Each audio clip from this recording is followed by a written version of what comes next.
Bonjour Fongamel, comment vas-tu? Bienvenue à notre nouvelle vidéo. Aujourd'hui, je vais aborder la question qui est pour beaucoup d'entre nous, qui devait être, à mon avis, la question centrale de notre vie, celle qui est de savoir qui suis-je? Tu sais, Fongamel, c'est une question que on répond sous plusieurs formes quand on te pose la question, par exemple, de savoir qui tu es.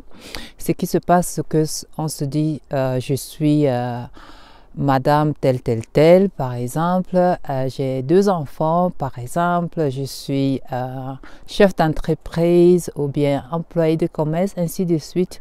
Les titres que nous mettons sur notre personnalité.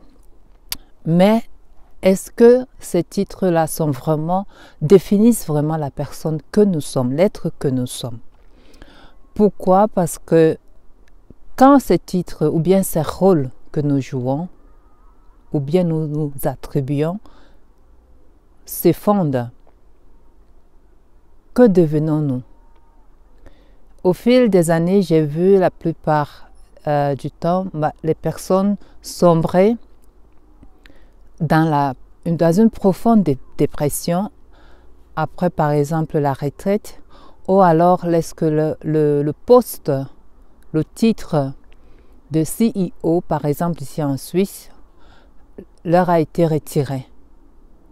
D'autres sombrent dans une profonde dépression, comme j'ai dit, ou d'autres alors, tout simplement, décident de mettre fin à leur vie, justement parce qu'ils ne savent pas ou bien ils ne se voient plus utiles ou bien être de valeur. Donc pour moi, la question de savoir qui je suis est une question que nous devons nous poser très souvent.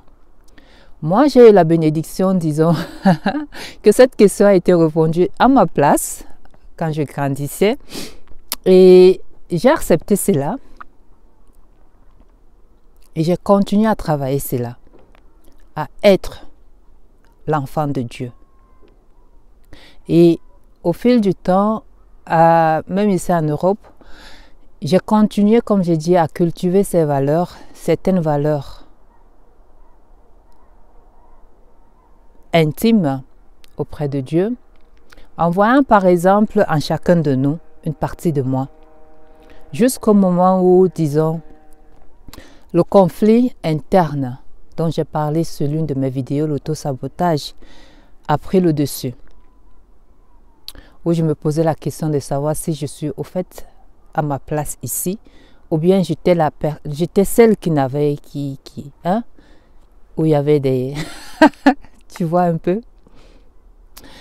Mais récemment, heureusement, de plus en plus, Dieu merci, grâce à la vie, je me rends compte qu'au fait, je ne suis pas la seule qui pense de cette façon. Il y a quelques semaines, par exemple, j'ai regardé la vidéo de cette icône Dolly Parton qui, en partageant les secrets de son succès, a dit entre autres que, en plus de ne pas trop se prendre soi-même au sérieux, elle avait toujours cette qualité en elle de voir en chacun de nous une partie d'elle.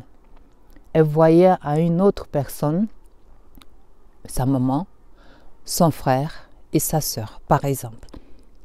Et là, je me suis dit, au fait, c'est vrai, je n'étais pas... Hein? Donc, en entrant dans ce monde du développement personnel, comme ça se dit très bien, se développer personnellement, c'est un travail que personne ne peut faire à notre place et que j'ai découvert cette belle âme qu'on appelle Madame Oprah Winfrey. Et elle a répondu à cette question et j'ai dit oui. Au fait, elle traduit ce que moi aussi j'ai toujours essayé de cultiver, à moi, à ma façon.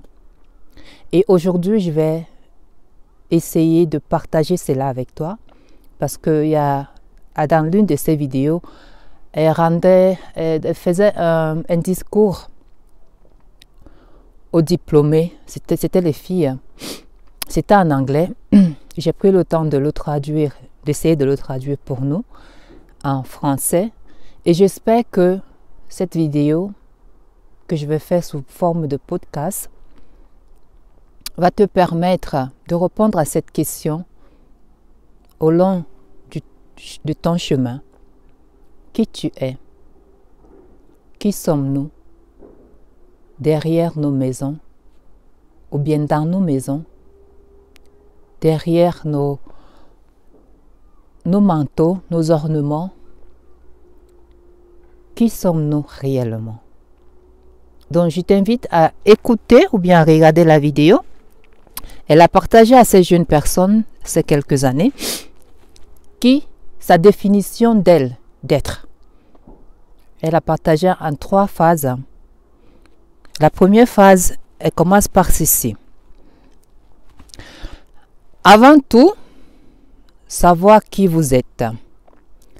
Savoir qui vous êtes. Être capable de répondre à cette question, qui suis-je? Et qu'est-ce que je veux? Vous savez, souvent, quand je vais à l'étranger, je suis déconcertée par la question de savoir quelle est votre profession. Je restais là pendant 10 minutes et je suis animatrice d'émissions télévisées. Je suis plus qu'une animatrice d'émissions télévisées. Je suis une femme d'affaires. Je suis une entrepreneur. Ou alors je laissais cela vide ou bien indépendante. Je ne demande donc pas les rôles que vous jouez en tant que fille. Je ne pose pas cette question. Je ne vous demande donc pas quels sont les rôles que vous jouez en tant que fille. Je ne vous demande pas quels sont ces rôles que vous jouez. Elle répète, en tant qu'amie, en tant que sœur. Vous allez être avocate, vous allez enseigner, vous allez être pharmacienne. Je pose une question plus importante. De qui suis-je? Qui suis-je vraiment? Ma réponse est: je suis l'enfant de Dieu.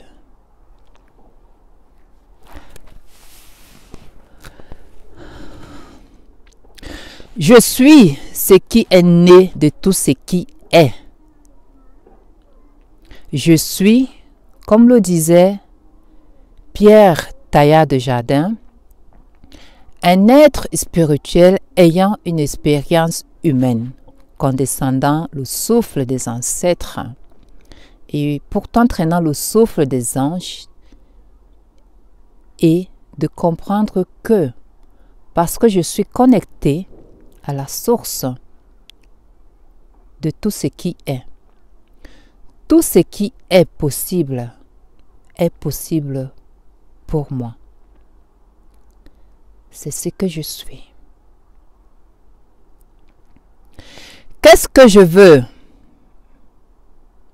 Ce que je ne veux pas. Je ne veux pas juste avoir du succès dans le monde. Je ne veux pas seulement laisser une marque ou alors un patrimoine. La réponse à cette question pour moi est que je veux accomplir l'expression la plus élevée et la plus vraie de moi-même en tant qu'être humain. Je veux tenir la promesse que le Créateur a faite lorsqu'il a rêvé des cellules qui me composent. Deuxièmement, vous devez trouver un moyen pour servir. Martin Luther King a dit que tout le monde ne peut pas être célèbre, mais tout le monde peut être grand, car la grandeur est déterminée par le service. Maintenant, nous vivons dans un monde où tout le monde veut être célèbre, où nous admirons les gens simplement parce qu'ils sont célèbres. Nous pensons qu'être connu nous apporte de la valeur. La vérité est que tout cela s'estompera avec le temps. Dans 3 ans, vous ne serez plus capable de nommer les femmes au foyer d'Atlanta. La vérité est que le service et l'importance que vous apportez à votre service sont ceux qui seront durables. Ainsi, que ce soit votre profession, votre travail, votre talent ou votre don, nos lauréats d'aujourd'hui obtiennent les doctorats dans les domaines apparemment opposés, le VIH et le sida et la parole. Mais ce qu'ils ont en commun, c'est le service. Utilisez la parole au service de la communauté et du monde. Utilisez ces connaissances et ces informations sur le VIH, le sida et la médecine au service du monde. Et si vous regardez toutes les personnes qui ont le mieux réussi dans le monde, qu'elles le sachent ou non, elles ont ce paradigme du service. Tout le monde parle de Mark Zuckerberg et de l'introduction à la bourse. Service.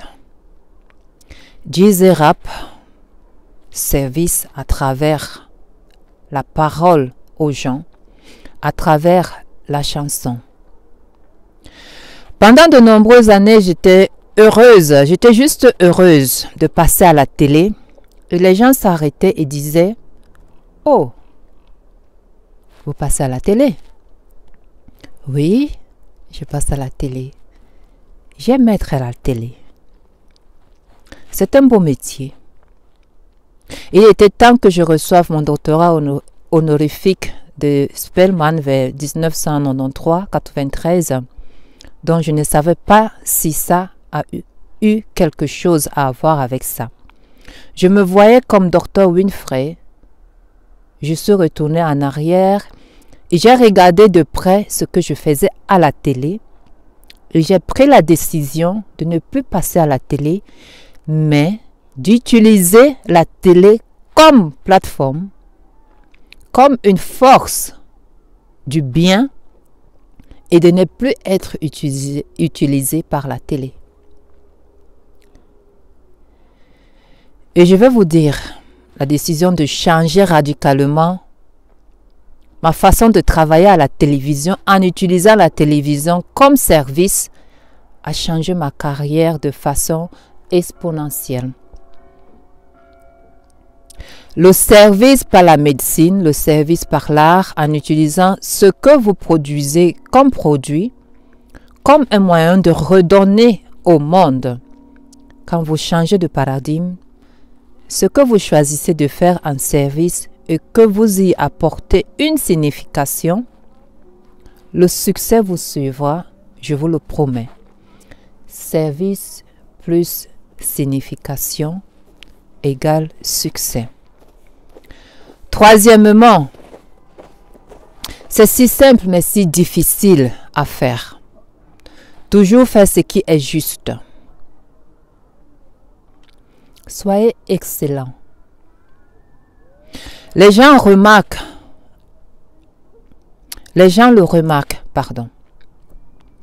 Pensez à la façon dont vous remarquez, vous allez au Taco Bell, quelqu'un vous donne une serviette supplémentaire et de la sauce.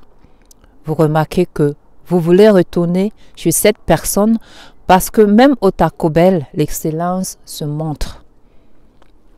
Soyez excellent. L'excellence est votre marque. Tout le monde parle de construire une marque. Je ne savais pas ce que c'était. Quand les gens disaient « Tu es une marque », je répondais « Non, je suis juste Oprah ».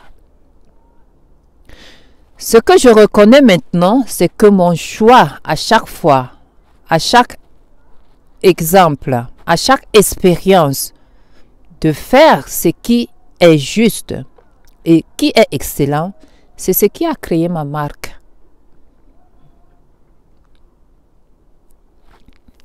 Il y a des années, j'ai fait une pub pour Revlon, pour une pub qui s'appelait « Les femmes inoubliables ».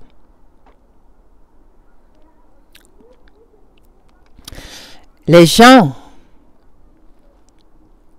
se souviennent de vous. Vous vous démarquez, peu importe ce que c'est. Vous devenez une femme inoubliable. C'est ce que nous voulons. Nous voulons être inoubliables et non oubliables.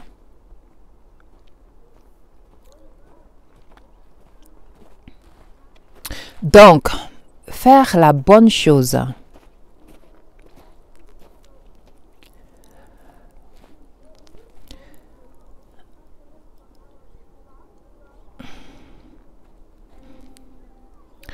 Même si personne ne sait que vous faites la bonne chose, vous amènera toujours la bonne chose.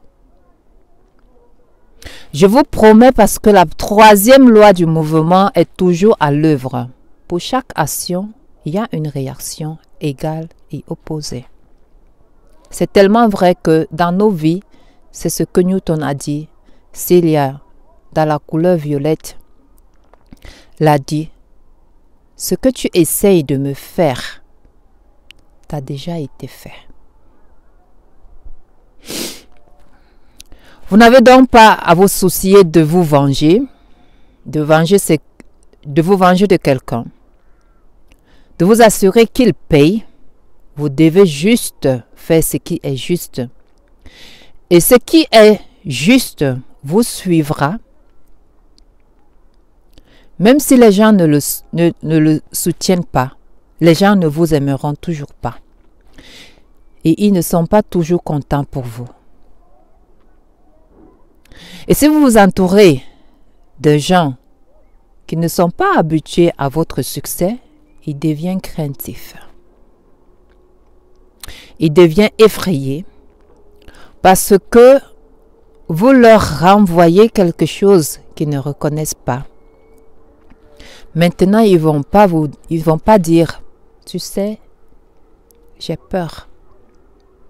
Parce que tu me renvoies quelque chose que je ne reconnais pas. Vous savez ce qu'ils vont dire? Ils vont dire, qui pense-t-elle être? Pour qui se prend-elle? Cela arrive qu'aux personnes qui ne veulent pas et n'aspirent pas à ce qu'il y a de mieux pour vous.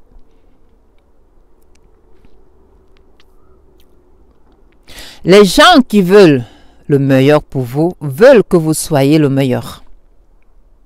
Le meilleur conseil que je puisse vous donner est donc de vous entourer de personnes qui rempliront votre coupe jusqu'à ce qu'elle déborde, de sorte que lorsque les gens vont vous dire que vous êtes tellement imbu de vous-même, vous répondrez oui.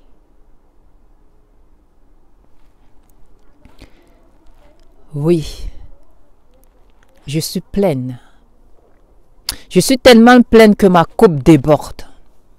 Et de savoir qu'une fois que votre coupe déborde, vous ne pouvez pas passer votre vie à vos offrandes et à la taille d'un gallon, en les offrant à des personnes de la taille d'une pinte. Vous devez vous entourer des personnes de la taille d'un gallon qui peuvent tenir à la même compagnie que vous afin de ne pas vous offrir des gallons à des petits tuyaux, afin de ne pas offrir vos gallons, à des petits tuyaux là-bas qui ne pourront pas les tenir de toutes les façons. Le choix de changer le monde. J'aime cette chanson. J'aime vous entendre tous chanter cette chanson. Et ce que je sais avec certitude, c'est que les plus grands choix commence et se termine par vous. Vos grandes questions internes. Qui est-ce que je veux être dans le monde?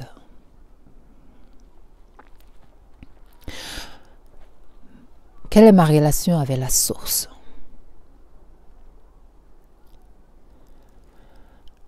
À tout ce qui est Dieu.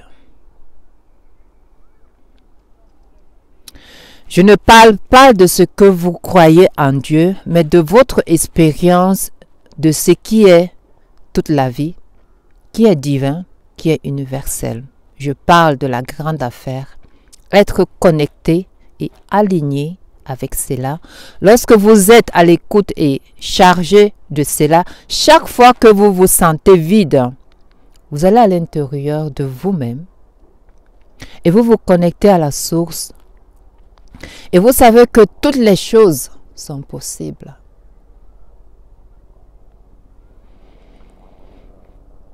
Savoir cela et choisir de faire la bonne chose dans le service et la signification. Je vous promets que vous créez un vaisseau de service pour vous-même d'abord, car vous ne pouvez pas honorer, car vous devez vous honorer d'abord. Vous devez vous donner d'abord à vous-même, sinon vous n'aurez rien à donner. Vous créez un vaisseau pour vous-même, votre famille, votre communauté et le monde. Et ces trois choses ne vous mèneront pas seulement à une vie bénie. J'en suis témoin, ma vie est tellement bénie que je ne peux même pas l'accepter parfois. Et ces trois choses, non, je vais revenir, pardon. Je ne peux pas l'accepter parfois.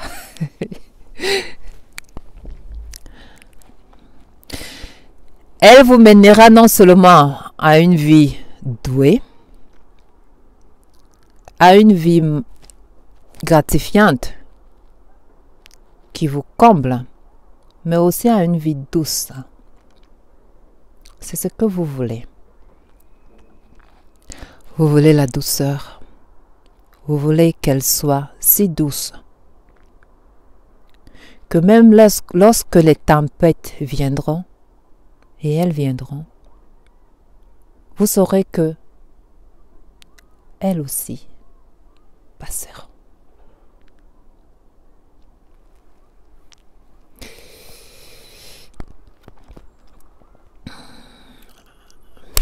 La meilleure histoire est celle que chacun de nous raconte soi-même. Donc je vous invite à regarder cette vidéo, elle est sur YouTube. Who I Am, Oprah Winfrey, et vous la trouverez en anglais. Là, j'ai essayé de traduire et j'espère que si tu ne comprends pas encore l'anglais, je t'invite à réécouter la vidéo, au moins à prendre une ou deux choses par laquelle tu pourras commencer à répondre à cette question pertinente et importante, significative de chacun de nous, qui est de savoir qui suis-je. Jusqu'à la prochaine vidéo. Je te dis merci. Je t'invite à t'abonner, à partager si cela te plaît. Sinon, be you and do you. Bye.